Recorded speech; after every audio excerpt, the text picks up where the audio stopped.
百字明咒，一句穿越千年的心灵清泉。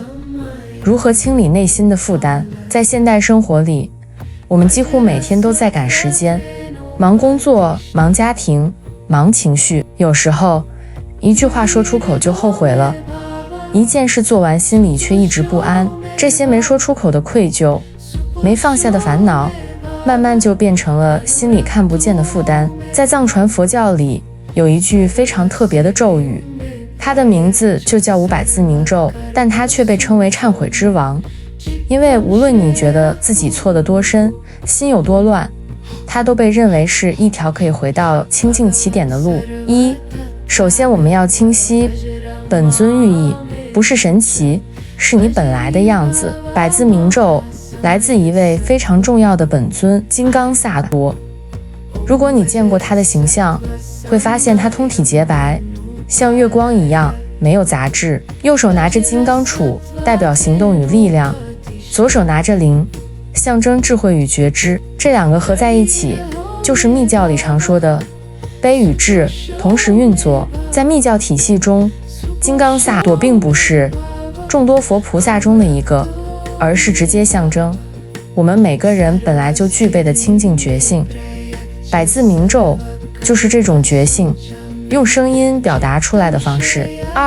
为什么千百年来那么多人持诵百字明咒？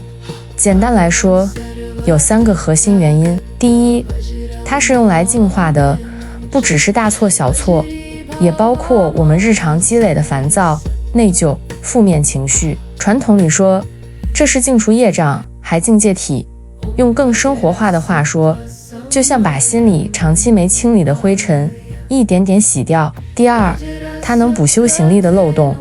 修行、祈祷，甚至冥想，我们都很容易走神、偷懒、中断。在密教中，百字明咒有个名字叫补缺之王，意思是它能帮你把这些没做圆满的地方慢慢补回来。第三，它能积累福德和智慧，你可以把它理解为让自己重新对齐内在的秩序，不是向外求什么，而是把散掉的心一点点收回来。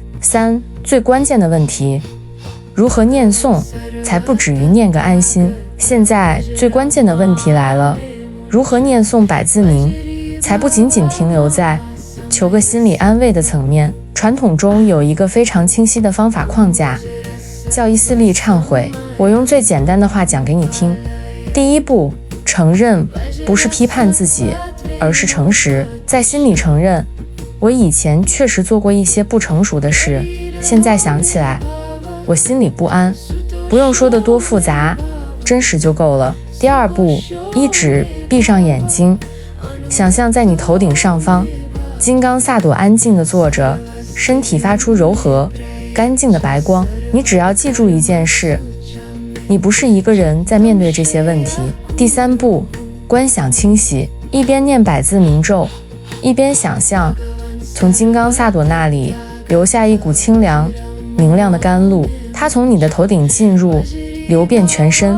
那些黑色的沉重的东西代表烦恼、罪业、病气，慢慢被冲洗出来，从脚底流走，渗入大地，化为虚无。最后你整个人像一块透明的水晶，身轻、安静、干净。第四步，立愿，在心里轻轻告诉自己，从现在开始，我会尽量不再重复这些过失，努力让自己的身口意更清明一点。不是发狠的誓言，而是一个真实可持续的方向。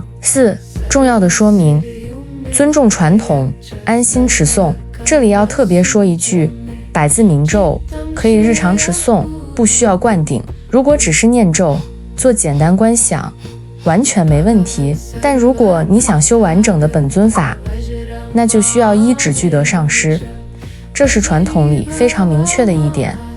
为了更坚固信心，我们要了解百字明咒的3条传承法脉。在大圆满传统中，它不只是忏悔，而是让你直接体会心性本来就清净。金刚萨埵传个吉喜金刚，金文殊有，无垢有，莲花生大师传入西藏，成为宁玛派大圆满根本。在唐密体系中，它被称为补缺之王，用来补足一切修法的缺失。此传承是龙猛菩萨开启南天竺铁塔，金刚萨埵于大金刚界曼荼罗中央现身，授予金刚界灌顶与百字明窍诀。此脉金龙智、金刚智等开元三大士，东传长安，成为唐密核心。在阿底峡尊者的体系里，它成为所有修行者都能进入的基础法门，不同道路都在同一个地方指向它。百字明咒并不是某一个派别专属的法，之所以这么重要，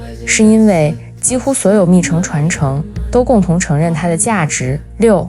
没有时间不同，你随时可以重新开始。千百年来，百字明咒的声音回荡在雪山的寺庙、汉地的道场，也回荡在无数普通人的日常生活中。它不要求你完美，也不要求你一下子变成圣人，它只是在告诉你，你随时可以回头重新开始。如果你愿意，从今天起，每天早上或睡前念7遍、21遍或者108遍，配合刚才说的简单观想，让心慢慢变干净，让路重新变清楚。这就是百字明咒，一条跨越千年的回归清净的路。谢谢收看，欢迎订阅。